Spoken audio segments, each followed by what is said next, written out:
It's Monday night, and you know what that means. Jersey First TV proudly brings to you the latest edition of Real Talk, and I am New Jersey's premier award-winning journalist, top 100 Latino via the Latino Spirit online magazine.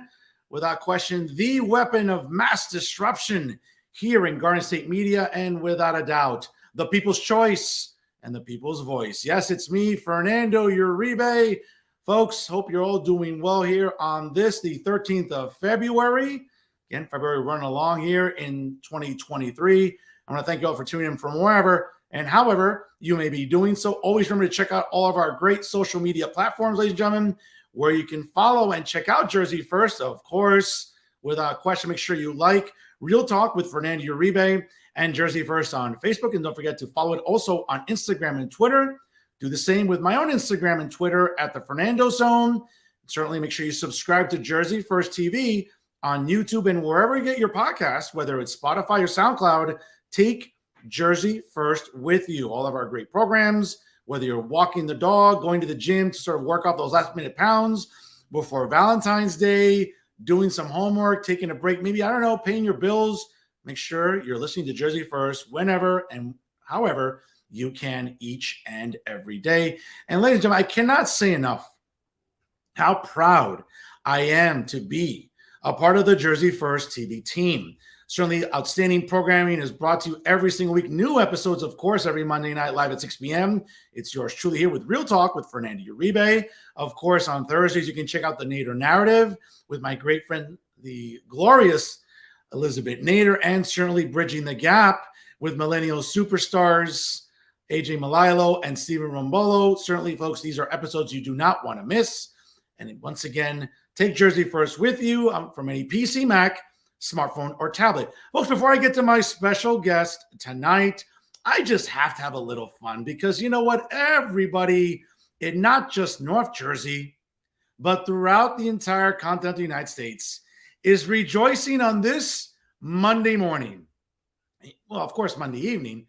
But as we watch the sports talk shows, whether it be on Fox Sports or ESPN or wherever, ladies and gentlemen, I mean, I don't know about you, but it just brings just an absolute joy to me when I think about last night's results. And of course, ladies and gentlemen, all that bragging and all that blank talking this week. And where did it get, Eagles fans? Yes, folks, I took this picture and I said, I got a good feeling it's going to come in handy later on in the night. And sure enough, folks, oh my goodness, all I could think about in my mind was cry, Eagles, cry on the road to misery. Hit them low, hit them high, and watch those Eagles cry. EAGLES, losers. Yes, folks, oh my goodness. It was amazing to watch the Super Bowl. Congratulations to the Kansas City Chiefs and Patrick Mahomes, probably the next GOAT in waiting. Congratulations to him on his second Super Bowl victory. And just a reminder to everybody down there in Philadelphia, yeah, and really to everybody else, Cowboys still run the East, folks. 5 Super Bowls and counting. Yeah, we all know where Philly stands. But again, folks, you know, a glorious Monday for everybody in North Jersey, and that's for sure. But folks, again, part of the reason this show does so incredibly well is because of you, my loyal viewing audience. But more importantly, it's the quality of guests and the exclusives that I bring you that nobody else brings you in Garden State Media. And folks, this week is no exception. Joining me live tonight all the way from South Jersey, he is the distinguished state senator in the 3rd Legislative District, a big fan of the show, of course, a good friend of mine and fellow patriot, Senator Ed Durr joins us here on Real Talk. Senator, how are you? How you doing tonight, Fernando? I'm doing well. I know I shouldn't quit my day job to go be a singer, but Let's lose the singing, right? I just had to have a little fun. But Senator, it's good to be with you tonight, and certainly, you know, a lot to talk about in this election cycle. Certainly, you know, your win in 2021 arguably was one of the biggest political upsets in recent New Jersey electoral history. But like everything else in New Jersey politics, Senator, we can't rest on our laurels. We got to sort of roll up our sleeves, get to work. And that's what you did in 2022. Yes, yeah, it's that old adage, "What have you done for me lately?" kind of thing. So, yeah, we had a very momentous victory, but we went to work and we did the best we could as freshman legislators, and being in the minority. Very difficult to get anything truly done as far as legislation goes. We shared our inputs, but the thing I'm most proud about is our constituent services. Our office alone has helped thousands and thousands. We become the de facto unemployment and DMV here in South Jersey. And that's shameful, because you would think that the DMV in Trenton would be up to work and competent, but that's a lot to ask of state agencies in Trenton, that's for sure. Senator, tell us a little bit about really that freshman year in 2022. Again, getting acclimated to being a legislator again with your two great assembly women that are working with you in LD3. Certainly, yes, Republicans are in the minority, but that didn't stop you from being, I think, very, very vocal in the state Senate. Well, I'm a very passionate person as far as it goes with certain topics. And, when I saw bills being proposed by the Democrats, I had to speak out against them, and I would not hold back. I had to be true to the constituents who elected me, and that's what they expected of me, and that's what they'll get from me, continuing moving forward. And hopefully, being reelected and being back there in 24. Now, certainly with you defeating at the time the state Senate president, Steve Sweeney, obviously your win caused sort of like a ripple effect throughout the legislature. Subsequently, State Senator Nicholas Scutari out of Union County got the votes, I guess, in a reorg meeting, and was able to sort of, I guess, accumulate enough support to be named the Senate president. What's the relationship you have right now with Senate President Scutari? We know that we hear different things about, maybe he's easy to work with, maybe he's not. Does he take your calls? Does he take any of the? Oh yeah. We have spoken. We've had decent conversations. And he's listened to and taken my input. He's been very open, but he still is the opposing team, so to speak. So he did elaborate that Sweeney was his friend. So. I don't know if he holds any grudge there. And that certainly didn't sit well with him, I'm sure, as well as other Senate Democrats, for sure. Folks, if you just joined us right now, it's 6:08 here on the East Coast on Jersey First TV. Joining me tonight exclusively is State Senator Edward Durr out of the 3rd Legislative District, all the way down South Jersey. And for our viewers tonight, folks, if you're not familiar with LD3, and let me just give you as much updated information as I can. Certainly, again, this might change, Senator, so you can correct me whenever you're ready. It's really comprised of a lot of townships, I think, in sort of different counties per se, but mostly in Cumberland County. It includes municipalities such as Bridgeton, Deerfield Township, Upper Deerfield Township, certainly in Gloucester County as well, including Clayton, East Greenwich Township, Elk Township, Franklin Township, Glassboro, Greenwich Township, Logan Township National Park, Newfield, Paulsboro, South Harrison Township, Sweetersboro, West Deptford Township, Woodbury Heights, and certainly Woolwich Township, as well as in Salem County, respectively. That includes Alloway Township, Carneys Point Township, Elmer, Elsinboro Township, Lower Alloways Creek Township. Wow, that's a mouthful. Mannington Township, Oldmans Township, Penns Grove, Pennsville Township, Pilesgrove Township, Pittsgrove Township, Quinton Township, Salem, Upper Pittsgrove Township, and Woodstown. Whoa. I think I need a drink after reciting all those municipalities in LD3. Try driving from one end to the other. Oh, I can imagine. Now, did I get anything wrong there? I mean, obviously after redistricting and the census data. Well, the redistricting changes Cumberland County. Cumberland County, we starting next year, because this year with the election year, the election will take place in the western portion of Cumberland County. So Bridgeton will be removed out. And I'll pick up Hopewell, Stowe Creek, Shiloh, and Greenwich. And then they gave me Pittman, Harrison Township, and Mulliga Hill, and Mantua Township, and removed Franklin Township, and took out also Woodbury Heights and gave me Westville. It was a little bit of a puzzle, but I'm still around 30 some odd towns, maybe 38, 39 municipalities.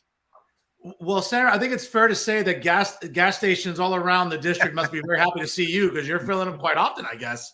My goodness, with the miles you're putting on your car.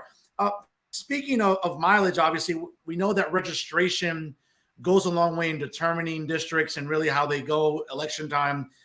Currently, according to numbers I've been made privy to, 36% of registered voters in the district are Democrats, almost 26% are Republicans. No surprise, almost 37% are independents. And again, sort of looking at just your margin of victory in 2021, I mean, we're talking about 33,761 votes. You won with a percentage of 51.7 to, at the time, State Senate President Steve Sweeney, who had 31,562 votes at a margin of 48.3%. I mean, it seems like, Senator, no vote can ever be taken for granted. That's how close that race was. Oh, it was close, and and that's why it had taken a little time before the actual declaration of victory was made. Because you want to make sure every vote is counted, and I agree with that. I want all the votes, all legal votes, counted. So I'm not in any rush at any point, Senator. Go ahead. No, I was just going to ask you. I mean, I'll let you finish. But what was that phone call like with at the time Senate President Sweeney when he called you to concede? What was that phone call like? Was it awkward? Was it amicable? Was it tense? If you can sort of maybe share with us. It was like this. It was like this. Very civil, very easygoing. We had a very pleasant conversation. What did outgoing State Senate President Sweeney give you any advice once he conceded, and obviously as you were taking office in January of 2022, any advice he gave you? He just said, do the best you can for South Jersey. And that's what I continue to do. The best I can for South Jersey. I've had many conversations with him since. I've run into him at different events. I know it had to probably make the people's heads spin to see the two of us in a room talking with each other. But, I have no animus to the Senator Sweeney. We just don't agree politically. Now, again, that right there and that act of civility, I think that's refreshing because normally campaigns get very tense. They get very fickle. They get very, I guess, aggressive and sometimes hostile. It seems like that's not the case even now in 2023. If you're going to events and you're seeing former State Senator Sweeney at events and certainly able to talk with him, I think, in sort of a very casual, cordial manner. So that's refreshing as well. Let's get to your case for re-election. Obviously, your Senate office, along with your running mates, are being very aggressive during this election cycle, registering people door to door. Shout out to Nicholas McCarskey and your team, obviously, that are working diligently behind the scenes during this election cycle. I mean, you're not wasting any time, Senator. You're getting right to work. You want to make sure that you register new voters, that you make the case that what you've done in your term can suffice in the 3rd legislative district. Are you making that case clearly right now? I hope I am. I've constantly went out. I've reached out to the constituents. I've done, things that I believe are worthy of re-election. I know our office has worked hard. I've helped different, municipalities with different projects. I've helped, with Salem County. But I still say it was a team effort. It's all of us doing it. And so I think we've done a good job and we are worthy of being reelected. Now that will fall to the constituents to decide whether we are or aren't. Senator, I've talked with other candidates and other elected officials in the last few weeks on this show. And let me be very clear to my audience. I'm not auditioning to be an operative with the NJGOP. I'm very happy with what I do in education and in journalism. I'm good. I don't need a job. I'm just concerned, though, Senator, that the NJGOP, yes, there was a lot of chest bumping in 2021, and rightfully so, with your win, along with sending 9 new Republican women to the legislature. I think was a great, great accomplishment. Fast forward 2022, I think Republicans should have won as many as 3 congressional districts. That was not the case. I get it. There were some positive gains, but in 2023, with margins such as 46-34 in the assembly, and now, well, it was 24-16. I mean, obviously, we saw in the last 24 hours that's going to change in terms of majority. Republicans have a good chance majorities in this cycle and in 2025. But I'm always just nervous, Senator, where Republicans can get to the goal line and either get stopped at the 1 yard line, fumble the ball, or something catastrophic happens. I'm just nervous that that could be the case this year. Again, I'm not trying to, throw shade at Chairman Bob Hughes. People take it as like, I can't be critical of the NJGOP without people just getting so sensitive. I'm just being objective here. And it just seems like you can't offer honest critique about it. But there's a concern, in my opinion, about what the NJGOP needs to do this year. Is that fair to say? Well, my chairman and fellow senator for Cumberland County, as Senator Testa alludes to, is we have the right message. We have a strong point to make, and the only way we lose is when we beat ourselves, and that's what we tend to do a lot of times. We beat ourselves because our message is on point. Everybody, percentage of the population agrees with our message and where we stand on our platform. It's just that we tend to eat our own, and that's sad. Now, let me ask you this, though, because it seems that the message is clear. We get it. New Jersey, again, looking at the numbers here, we have the highest property taxes in the country, averaging a little over $9,200. I mean, where I live up here, Senator, in LD 33, I'm looking at Manhattan every day. And when my state senator is also my mayor, he's done a good job in keeping property taxes down.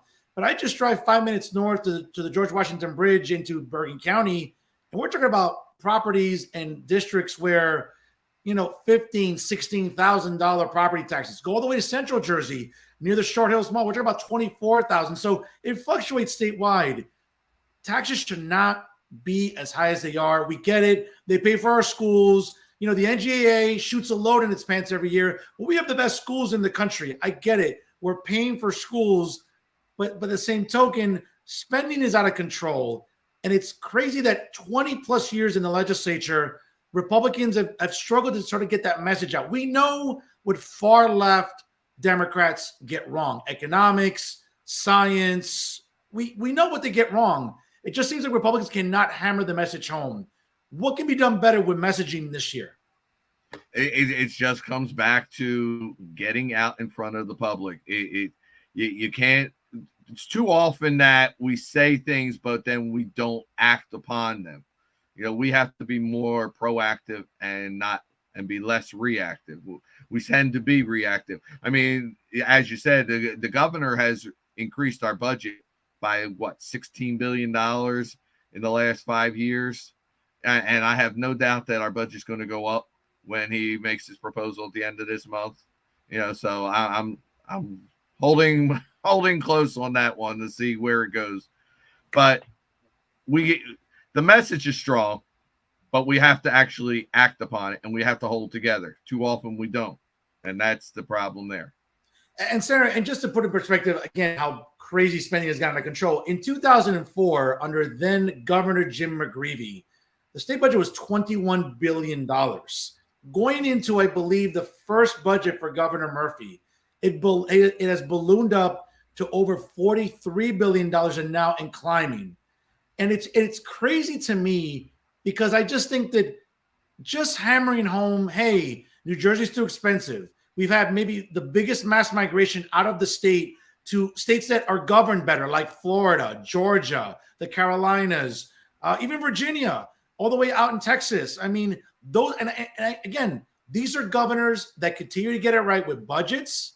We know these are governors that got it right with COVID, like in Florida, Ron DeSantis, the great freedom-loving state of Florida. Ron DeSantis got it right on COVID. Greg Abbott in Texas got it right on COVID. The emperor here, and it's funny, sir, I really want to get your thoughts on this because, the emperor, Governor Murphy, again, hired 2 consultants to head this commission to critique his COVID response. One, my understanding, is a consultant that apparently I think was a big donor to his campaign. So I'm already a little shady on how objective the result's going to be. But what really annoys me is that the results of the study will not be available until after this November. And again, conveniently, not before the legislative elections. I think that a lot of Democrats in power, whether it was Sweeney, Coughlin, Scutari, those in big leadership positions, they enabled the emperor. They let the emperor shut the state down. Instead of a regional approach to COVID, which we know works, it worked in Florida, it worked in Texas, but he thought this one-size-fits-all approach would work. It didn't. It killed people and it killed businesses. Where am I wrong, Senator? You're not wrong. It's the fox guarding the hen house, and you have Senator Panaccio and Senator Gill who had proposed the bill to investigate, have the Senate have an investigation with subpoena power, and it continues to be tabled in the Senate. For some reason, the Democrats in power do not want to call Governor Murphy out on this. We should investigate the COVID response and the nursing homes and why this took place. What was his orders? But for some reason, they don't want to investigate. And then, as you said, with the governor with this, I say a sham of an investigation, because it's his own people looking at. I mean, again, do you feel comfortable when, all right, let's take the example, if the, are you going to let a murderer do his own investigation? Yeah. No, absolutely not. You want an independent investigating a crime. Yeah, and again, and what bothers me about the fact is that the governor thinks that this is really, I think, palatable here, that he thinks that people are going to buy into this investigation. I mean, it's like everything else during this past 2 years. I mean, even last year, trying to scam us and say, well, New Jersey's operating with a surplus. No, it's not. A surplus is predicated on you cutting spending, getting federal tax dollars and borrowing. That doesn't mean a surplus. Again, folks, as the professor, do I have to start teaching economics 101 in this class here to really, to our viewers, especially to all those on the left that I know tune into this program because they can't help themselves? I mean, that's not a surplus.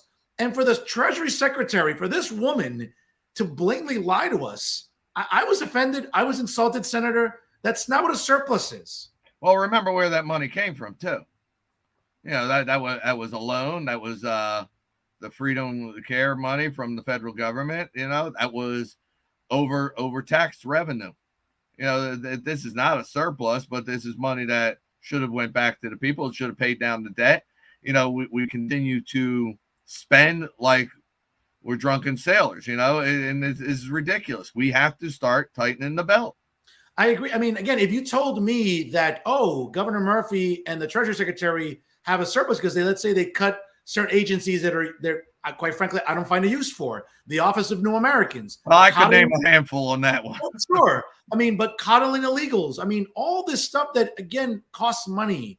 It just seems like Trenton, those in power, like those really in the big Democratic establishment, from Murphy to Coughlin to Skatar, even Sweeney, I have to hold accountable too, seemed like we were printing money for the longest time, and that's not the case. And I think that is an argument, Senator, that Republicans, I think, up and down the state can make. Now, again, where I live in LD 33, I mean, I'm happy with my representation because, again, my mayor is also my state senator, but he's a blue-collar Democrat. He's not some far-left, woke Democrat that didn't take a high school biology course, that failed economics. He understands about responsible spending, about keeping taxes down, about being fiscally responsible. But that's not the case with a lot of senators in Central and in Northwest and South Jersey. And I think that this is where Republicans have a great opportunity to shave into that lead. I just talked to Pat Johnson a couple of weeks ago on this show. Pat Johnson's a great candidate. Mike Pappas, another great candidate. These are two winnable races for Republicans, but they have to get the message out. And again, I don't want to sort of beat down the NJGOP, but it's not just about sort of attacking what Democrats do wrong. It's about Republicans can do better. And I would argue, Senator, it's also outreach. Listen, what the census taught us, and again, this might be hard to swallow for a lot of people in New Jersey and nationally. New Jersey, like the country, isn't getting whiter. It's not getting blacker. It's getting browner.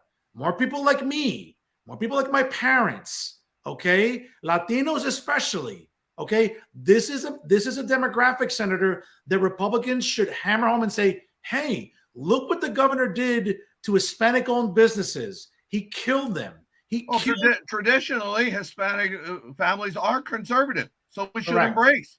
Correct. Again, there were policies that the governor enacted that killed your abuelita. They killed your grandmother. Okay. But again, not to maybe not be that bombastic, but the point is that outreach to Hispanics, people of color in general, is something I think the NJGOP doesn't do enough of, Senator. I don't want to be harsh or punitive, but that's my perception. No, you're not wrong, and that's why I try and explain it.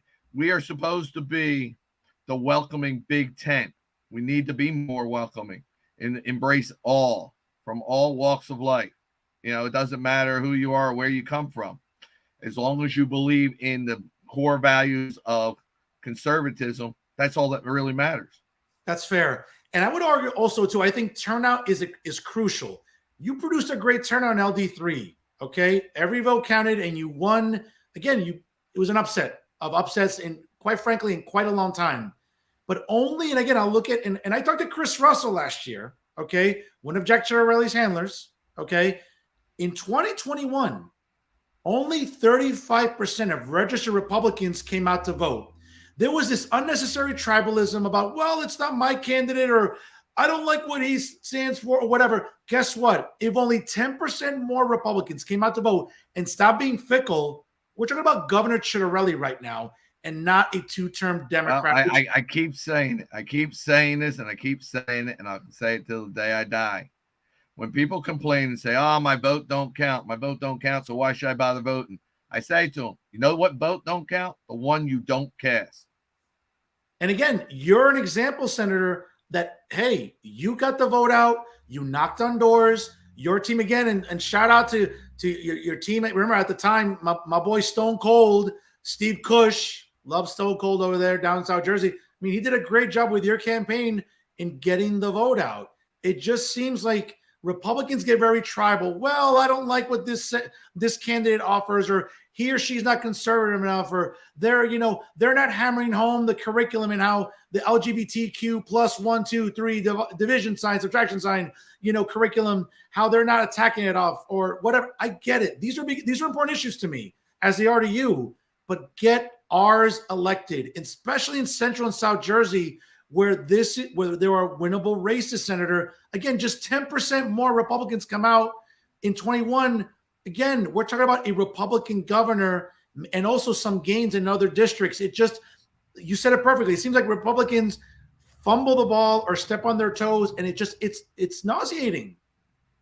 It is, and that's what we're going to have to get better at, or we're going to continue to be behind and always be in the minority. And I don't like it.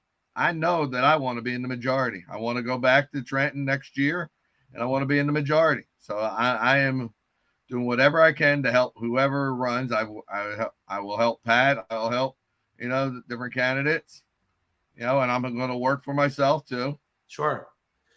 So let me ask you, because I know you've been a big vocal opponent of a topic that has just generated a lot of debate, and that is the LGBTQ curriculum that we know was passed in 2020.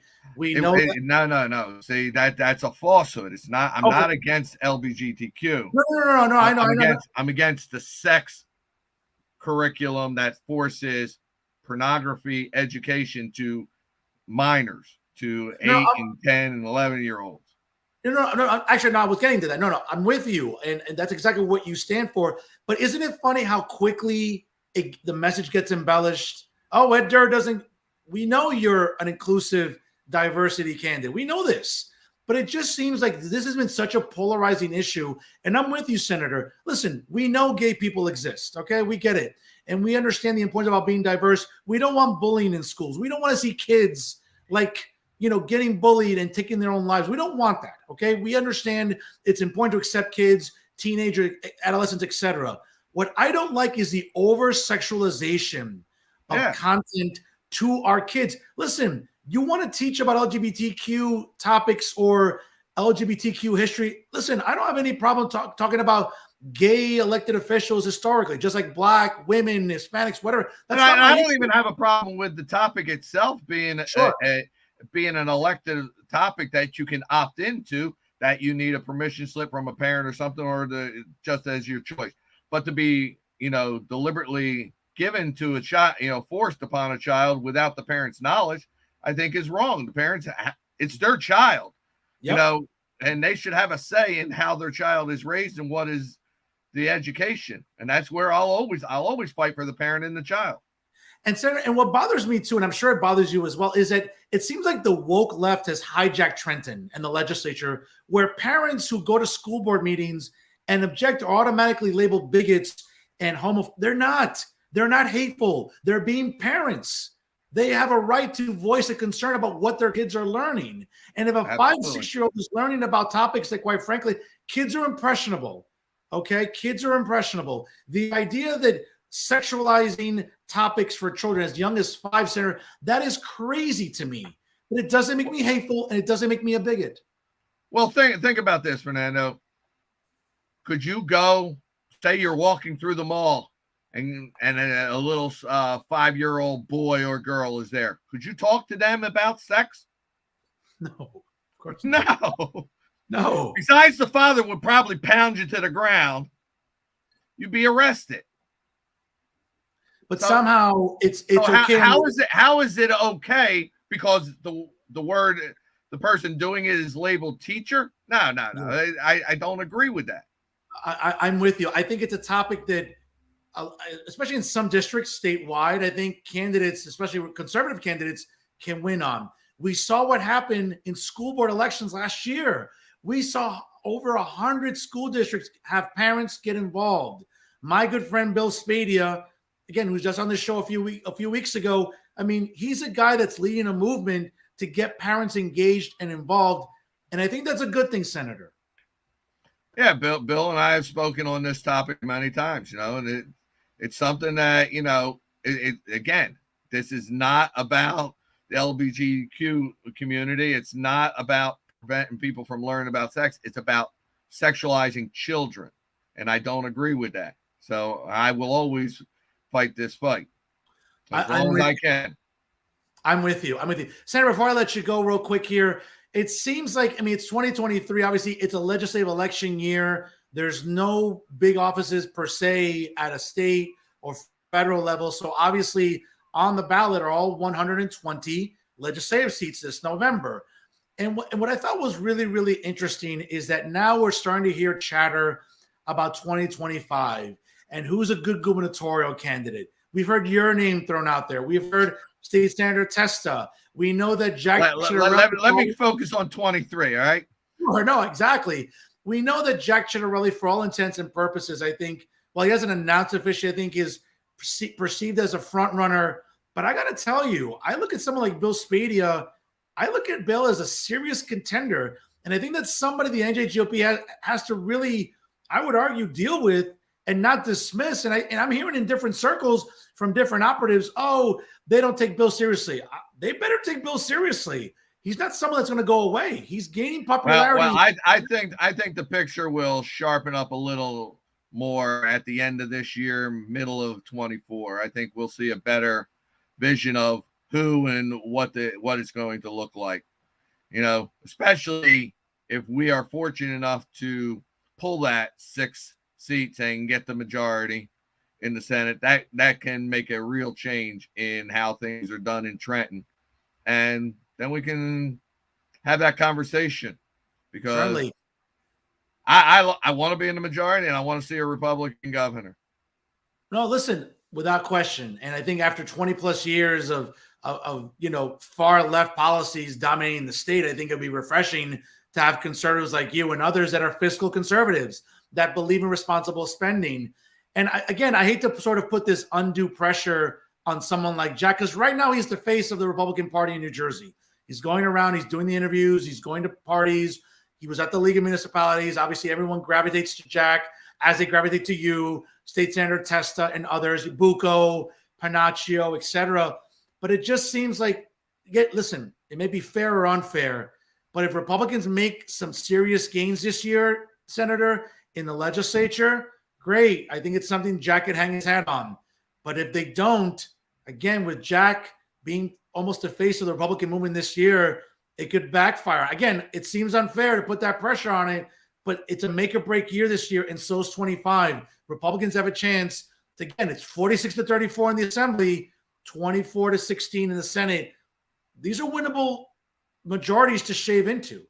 Absolutely. And I think, if everybody just works hard and stays focused on the task at hand. And again, like I said, we have the right message. We just have to get it to the people, and we have to get our Republicans to embrace all forms of voting. Stop with, oh, I don't trust the mail-in. Oh, I don't trust early voting. Oh, I'm going to wait. Because we also see it so often, election day malfunctions, Yep. So why allow the worry of an election day malfunction when take advantage? You have to make that vote and make it whenever. And until we are in the majority, these are the voting rules. So let's play by the rules of the game. You said it perfectly. Vote by mail isn't going anywhere. Use it to your advantages, folks, especially conservatives that are running this year. Hey, maybe you're the underdog. You got to use, the senator said it perfectly, use the rules that are available now to your advantage. Democrats seem to do a great job with it. Republicans should be able to also. Senator, there's no excuse. There's no excuse not to vote. No excuse. Senator, I agree with you. Before I let you go, folks, again, I cannot thank State Senator Edward Durr for taking time out of his busy schedule. I know he's in Trenton today. Rushed home for tonight's interview. I cannot thank him enough. I know he's a fan of the show. May not be a fan of my fandom in sports teams, but he's a fan of the show. And again, as really the only true conservative journalist doing a weekly program in Garden State media, I appreciate him taking the time to come out tonight on the program and show his support for the program, and also to talk about issues that matter in this election cycle. So, Senator, I appreciate your time here. You're always welcome back. I'll make sure to reach out later this spring, sort of an update on the campaign, what's going on with you and your running mates. I'll give you the last word here tonight on Real Talk. All I ask is everybody to start the domino effect. Talk to 5 of your friends. Ask them to talk to 5 of their friends. Let's get out and vote. The numbers do matter. Let's get the majority, and then we can make a real change in New Jersey. Folks, he said it perfectly. He is State Senator Edward Durr in the 3rd Legislative District, all the way down in South Jersey. He's our guest tonight here on Real. Senator, God bless you. Keep up the good fight, and we'll see you again soon on Real Talk with Jersey First TV. Thank you very much, Fernando. Have a good night. Take care, Sen. Take care. Folks, I can't say enough. Really a great episode here tonight with State Senator Edward Durr. And again, ladies and gentlemen, one of those conservatives you can cheer on and applaud in the state Senate because he certainly has the best interests of his constituents in the 3rd Legislative District. Again, certainly along with his running mates this year, who will be Assemblywoman Beth Sawyer and also, Assemblywoman Beth Ann McCarthy. Patrick, again, a very formidable force, as you saw in 2021. There will certainly be another formidable force in 2023 as this election season heats up here in the state of New Jersey. Folks, special programming note. I do have a double main event tonight. It'll be in prime time coming up at 9 p.m. Eastern time. It's a little bit later, but trust me, it's going to be worth the wait. Folks, first time talking to anybody in Garden State media. It will be Jersey City Councilwoman Amy DeGise coming up at 9 p.m. tonight. Set your reminders on your smartphone, on your Mac, your PC, tablet, wherever. 9 p.m., first time ever in prime time. Real Talk brings you a special bonus edition here on Jersey First TV, as Amy DeGise has a lot to say about what's been going on since July of 2022. And I normally end my show with a little bit of a commentary, but I'm going to save it because I have a lot to say at the beginning of the hour, 9 p.m. Eastern time tonight. I have a lot to say about those that have made comments about me and certainly my friendship with my guest tonight at 9 p.m. Eastern time, Amy DeGise, the distinguished councilwoman at large in Jersey City. I'm going to have a lot to say for those that have had a lot to say about me. You don't want to miss it, folks. I'm going to be cooking tonight at 9 p.m. Eastern time. So again, take a little bit of a break, go have dinner, check your email, check your social media. Make sure you share this episode right now. Obviously, I want to thank State Senator Edward Durr for an absolutely interesting and engaging conversation here on Jersey First TV. A guy certainly who I applaud. I'm rooting for him to get reelected in LD3 and certainly helping other good candidates in Central and South Jersey shave off those Democratic majorities in the state Senate and obviously in the assembly. Folks, there's a lot of winnable seats in Central and South Jersey. Republicans can do a really, really good job in winning or at least getting close to the majority this year and maybe even in 2025, but one step at a time. It takes re-electing great legislators like Edward Durr, our guest tonight here on Real Talk. Folks, again, as always, I cannot tell you enough. Make sure you check out all of our social media platforms. Make sure you like Jersey First TV on Facebook, of course, as well as Real Talk with Fernando Uribe. Also, follow Jersey First TV on Instagram and Twitter, as well as my own Instagram and Twitter at the Fernando Zone. Don't forget to subscribe to Jersey First TV on YouTube. And of course, wherever you get your podcasts, on Spotify or SoundCloud. Yes, folks, download them and take them wherever you get your podcasts, whether it's at the gym, walking your dog, whatever it is you're doing, folks. Take Jersey First TV with you. And of course, I can't say enough about how proud I am to be a part of the Jersey First TV team. Certainly, Elizabeth Nader, the host of the Nader Narrative, new episodes air every week on Thursdays, as well as new episodes of Bridging the Gap with Millennial Superstars, AJ Malilo and Steven Rombolo. Certainly great episodes by them. And of course, you can check out Real Talk every Monday night live here at 6 p.m. Eastern Time. Special programming. You know, we do have a bonus episode coming up tonight at 9 p.m. during prime time. You don't want to miss out on that. And always remember, folks, if it's engaging, educational, and entertaining, it's always Jersey First TV. And of course, yours truly here on Real Talk. Folks, I can't say enough. Once again, thank you to State Senator Edward Durr, our guest tonight. Sharing is caring, folks. Share the episode in the meantime, and we'll see you in just a little while at 9 p.m. Eastern Time with the exclusive, the first exclusive. Nobody else has gotten this, folks.